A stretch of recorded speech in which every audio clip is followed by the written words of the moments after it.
আমাদেরকে এটা করতে উদ্বুদ্ধ করেছে তিনি তো আমাদের নেতা স্বয়ং তারেক রহমান সাহেব। রাত্রি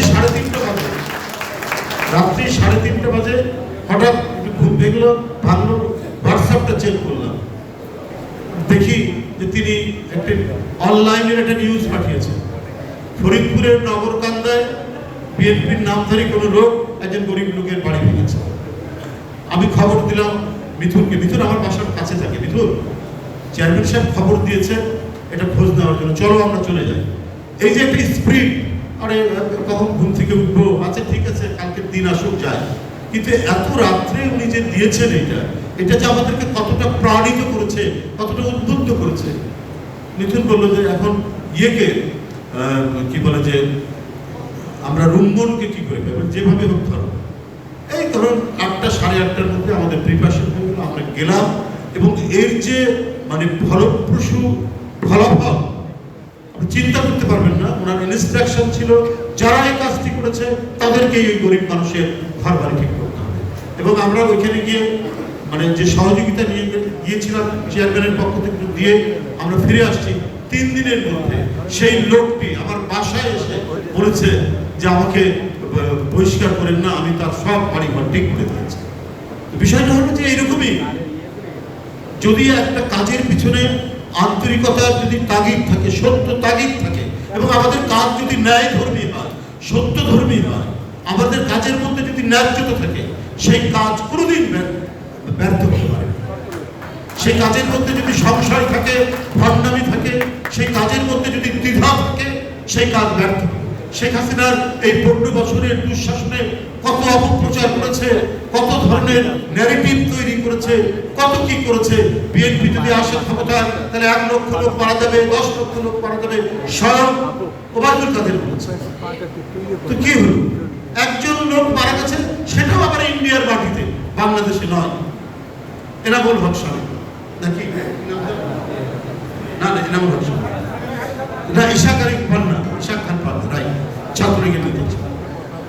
তো এই যে আপনার অপপ্রচার দিয়ে বিভ্রান্ত করার চেষ্টা করছে, কিন্তু ক্রমান্বয়ে মানুষ কিন্তু স্পষ্ট হচ্ছে। মেঘ সরে গেলে আকাশ যেমন নির্মল হয়, ঠিক আমাদের রাজনীতির অঙ্গনও নির্মল হয়ে আসছে।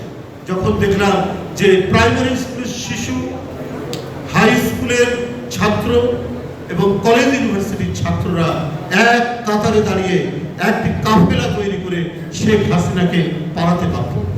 কিন্তু আমাদের চেয়ারম্যান তার যে অটল, অব্যয় এবং প্রত্যয়দীপ্ত তার যে আহ্বান, এই আহ্বানের মধ্যে দিয়ে যে পটভূমি রচিত হয়েছিল, তার মধ্যে দিয়ে এই তারুণ্যের যে উচ্ছ্বাস, এই উচ্ছ্বাসে তাকে চলে যেতে হলো। এই হাসিনা বলেনি যে মালয়েশিয়াতে তারেক রহমানের মিল আছে, কারখানা আছে, 17 বছর জোর করে মানুষকে গুলি করে, বিএনপির নেতা কর্মীদেরকে কি বল গুম করে, অদৃশ্য করে, এত কিছু করার পরে কই একদিনও তো ওই কোথায় মিলটি, কোথায় কারখানাটি, মালয়েশিয়ার কোন জায়গায় সেটি স্থাপিত, সেটি দেখাতে পারলেন না।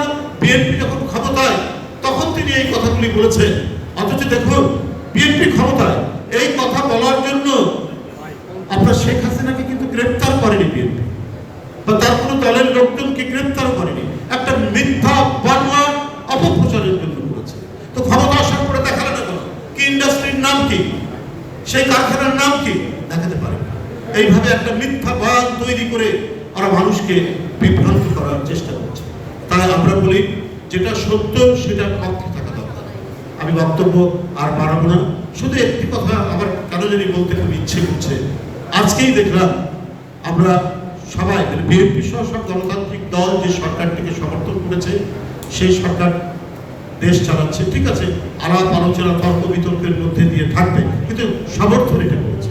কিন্তু আজকে গতকালকে আন্তর্জাতিক একটি গণমাধ্যমে যে কথাটি বলেছেন প্রধান উপদেষ্টা, এইখানে কিন্তু একটা বড় ধরনের প্রশ্ন মানে আমাকে সবসময় আমার মনের মধ্যে কাজ করছে।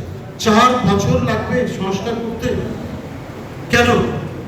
সংস্কার তো যুগে যুগে বিপ্লব আন্দোলনের নেতৃত্ব দিয়েছে মানে পলিটিক্যাল পার্টি তৈরি করেছে, কনস্টিটিউশন, পার্লামেন্ট, এটা তো আমরা ইউরোপের ইতিহাসে দেখছি সেই 1215 সাল থেকে এখন পর্যন্ত। এটা তো রাজনীতিবিদদের অবদান। সেই ক্ষেত্রে বলা হয়েছে যে ঠিক আছে, এখানকার যারা সুশীল সমাজ, বিজ্ঞ সমাজ বা অন্তর্বর্তীকালীন যে সরকার, তারা একটা পরামর্শ দিক সংস্কারে, কিন্তু এই সংস্কার বাস্তবায়ন করতে কি বলে যে 4 বছর লাগবে